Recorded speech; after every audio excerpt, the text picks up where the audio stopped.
Hi guys, it is Erin or Gimme Yarn 418, and I am here today to share with you my non-yarn knitting and crocheting essentials. Margaret did a video on this and asked for other people's ideas on what they considered their essentials. I will echo Margaret. I need my ball winder, I need my clover pom-pom makers. So I wanted to share some things that she didn't have in her video that now that I have them, could not live without. My first item is the Chibi, I think it's called Chibi, the Clover Chibi needle case. I have two of them, a green one and a blue one. Was, and still am, forever losing my needles. So I have two sizes of needles, and I have a chibi for each of them. They're relatively inexpensive, and they work great. They just screw on at the top, and you can plop them in a bag, and you'll know exactly where your darning needles are. Number two, the Sock It To Me Shoe Size to Sock Length Conversion Guide. Now, I'm not going to show you too much because I do not want to break copyright, but I'll show on the back here. It gives you a list of sizes and how long the foot of the sock needs to be to fit that size. I use this all the time. It also has a handy dandy ruler down the side so you can measure. And you can see here I have Kristen's and my sock length for the foot of the sock from heel to toe, so it's easy for me to just measure it up and make sure it's the right size. Number three is not really a necessity, but it's so much fun. They are these puppy snips from Hiya Hiya. They also come in kitties. I actually gave Bruno some kitty snips for, I believe it was his birthday, and they're great. They actually come with a chain. I always break the chain, but you can pop them in your notions bag or on your notions bag, and they're just a little pair of scissors, and you don't have to worry about them poking through things because they have a cover and they're always there, and you can snip your yarn on the go. My fourth item is an essential, in my opinion, for anybody who knits or crochets. Knitting and crocheting dries out your hands, and you're always on the hunt for the best lotion, the most moisturizing lotion, and I, for myself, have found it. And what I use is Gardener's Hand Therapy. Ooh, look at that glare. From Crabtree and Evelyn. I bought this is not an inexpensive hand lotion, but I bought this over a year ago. Yeah, over a year ago, and I am just about done with it. In fact, I bought this right before Christmas. Oh, the glare is terrible. And I haven't even had to open it yet.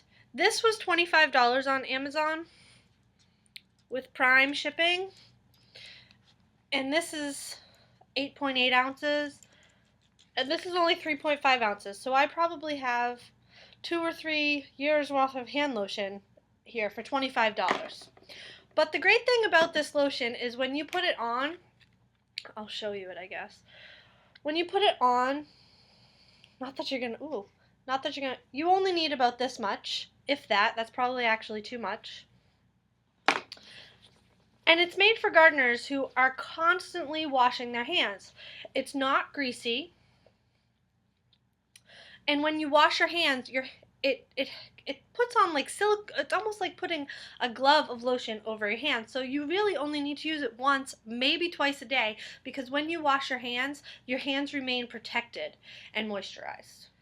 My fifth essential item is something that might be just specifically for me because I have yet to meet somebody who's had the same problem, but I knit so much that this finger, and only this finger, gets raw and chapped and almost like a rug burn across it from the way I handle my yarn. I have bought these finger protectors, which have seen better days, but they come in a package of 10 and they cost about $6, but I bought a package over a year ago, and I still have 5 in the package. Usually, they just get too frayed or tattered, and I throw them away, or I lose them, to be completely honest with you. So these work great, and they don't impact being able to bend my finger. It's not all that attractive, but it's more comfortable than a burnt finger. Along the same idea, if you don't want to purchase a finger protector and you have the same problem, there is a free knitting pattern that uses just a teeny tiny bit of scraps that makes essentially the same thing, and it works in the same way, and it's a little prettier. I should make some more of these. My sixth item I've only had for a few months now, but I don't know how I ever lived without it before. It's called the Perfect Notions Case, and I saw it, somebody mentioned it maybe on Instagram, and I ran out and had to get it, and it came in pink, so you know I was all over that. And this is what it is. It's this little case, really small and compact. It latches here, and when you open it, apparently I can't open it today. I just latched it. It opens like this, and inside there are 6 individual compartments. I use mine primarily for stitch markers, but I'm able to sort them out. Like, I have one for my locking stitch markers, some of the stitch markers I got from Rhinebeck. These are the stitch markers that have the tiny bead on them, the snagless ones, some Hiya yarn ball stitch markers, and my Beauty and the Beast stitch markers that I got in my club. And in this big compartment, I have, oh, look at what I have. Another pair of Hiya sharps, the needle for my Addie, the key for my interchangeable needles, some needle stoppers. I usually have a darning needle in here. I have a set of safety eyes and a couple buttons. Everything I could really, need is in here. The next thing on my list is something to mark up my patterns that's not going to be permanent. I have 2 items that I use. The first is the friction pen by Pilot. I purchased this from a yarn store online, but now you can buy them in Walmart and stuff. And here it is. And the great thing about it is here is an eraser, and you can erase the highlighter when you're done. So you could highlight each row as you go, not damage your pattern, and know right where you are. The other option is highlighter tape. Do you notice a theme? This is the brand that I use. I bought it at the same shop that I bought the friction pen from, and you get a lot on it. I'm not even close to done, but I like to use this when I am doing charts because then I can move the tape because it is removable and go line by line and keep track of where you are.